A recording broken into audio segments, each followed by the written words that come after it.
variétés de pommes que vous utilisez pour... Plusieurs variétés. Plusieurs variétés. Plusieurs. Et des variétés pour le...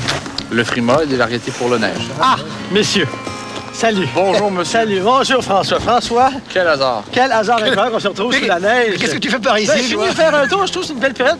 Normalement, les gens qui sont dans l'univers de la pomme sont en repos au mois de février, janvier. Et ils sont en repos, oui, oui, bien mérité. Et toi, c'est Alors complètement autre chose. nous, c'est pas tout de suite les vacances. Alors nous, c'est le fun qui commence. Là, on commence à cueillir les pommes. Depuis 2 jours, on a commencé à cueillir les pommes. Mais d'où vient cette idée folle d'élaborer une boisson à partir d'une pomme gelée? Pourquoi?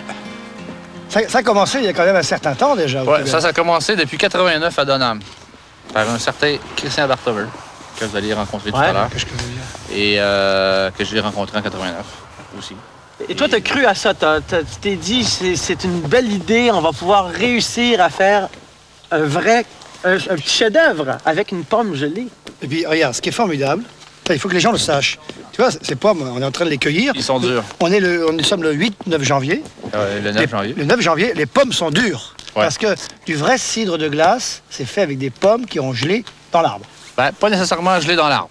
Ah. Ce qu'il faut retenir, c'est que le cidre de glace, c'est un cidre liquoreux dont les sucres ont été concentrés par le froid naturel. Hein, souligné 3 froids en caractère Trop gras. froid. Trop froid. c'est ça. Trop froid, naturel. Naturel, oui.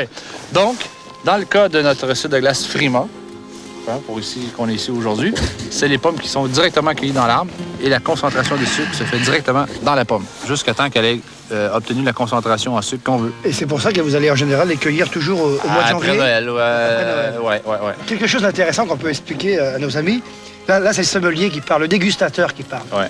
Ce frima, ce neige qu'on déguste, c'est vraiment magnifique au niveau des parfums. Ouais. Est-ce qu'on peut vraiment dire ou affirmer que c'est le froid qui va justement concentrer ces arômes? Ben oui, parce que c'est le froid qui fait pas juste le concentré, mais qui cuit la pomme. Cuit la oui. pomme, elle On en a est cuite goûté, par hein. le froid. Et c'est pour ça qu'à l'intérieur, elle est brune. Quand là, C'est ça. Prends une pomme, aller au four, elle va être brune. Oh, et là, non, je me permets, voilà. non, Elle devient elle est brune. vraiment brunie. C'est ça. Ben ça, c'est le froid. C'est le froid, hein, mais qui Ouais. va également concentrer les molécules odorantes. Ouais, ben là, c'est que là, la pomme, elle gèle, elle dégèle, il y a du vent, donc l'eau va s'évaporer, va cuire au froid, et en même temps, va se cuire.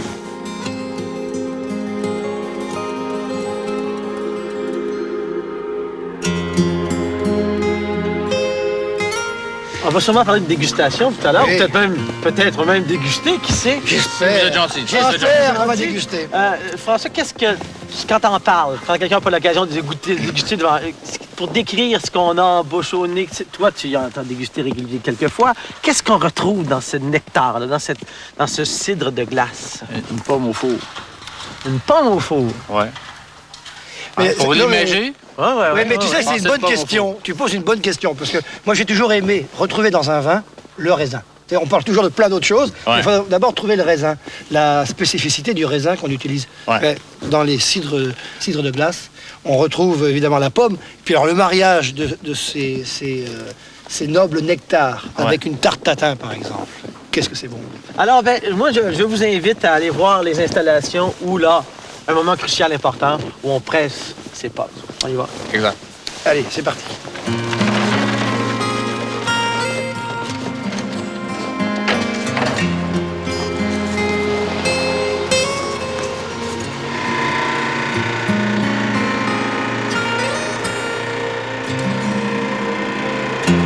Alors, François, tu nous as parlé d'un certain Christian Bartomeuf tout à l'heure, et c'est lui. Et le voici. Voilà, et là, c'est le résultat du pressage, du pressurage de ce jus de pomme, de ces pommes. C'est 20 kilos de Des pommes. pommes à dans le frima.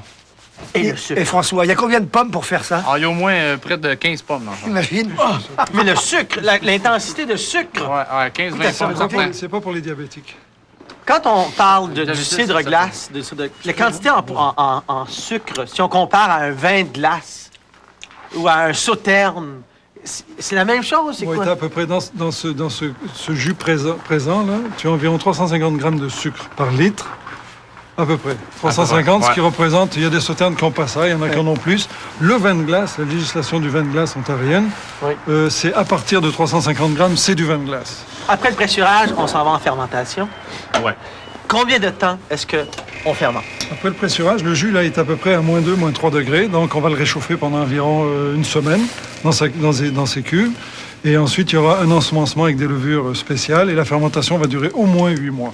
Environ 8 mois. À température contrôlée le plus bas possible. Ce qui est incroyable là aussi, parce que pour faire un vin blanc, enfin un vin blanc habituel, un vin blanc sec, ça prend environ 10 jours, ou 15 jours une fermentation. 3 semaines parfois. Oui, mais t'as dit sec.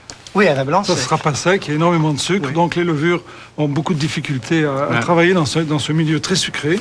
Et la fermentation va s'arrêter spontanément à peu près aux alentours de 7, 8, 9 mois. Ça dépend des années. Et après cette étape-là, qu'est-ce qui se passe après la fermentation terminée? Après, il y a un petit peu un temps de repos. Le produit est décuvé une fois ou deux.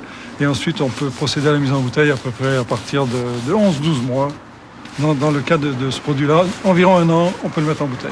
Christian, c'est toi qui as, j'ose dire, pensé à l'existence d'un jour d'un cidre de glace. Pourquoi tu as eu cette idée? D'où ça vient? Qu'est-ce qui s'est passé dans ta tête pour te dire pourquoi pas faire ça?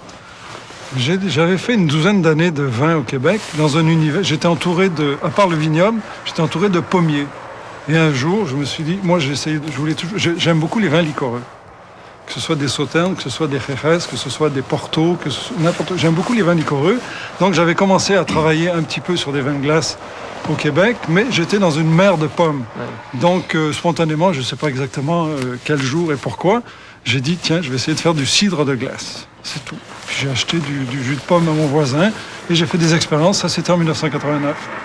Et depuis, ben voilà, on fait du cidre de glace.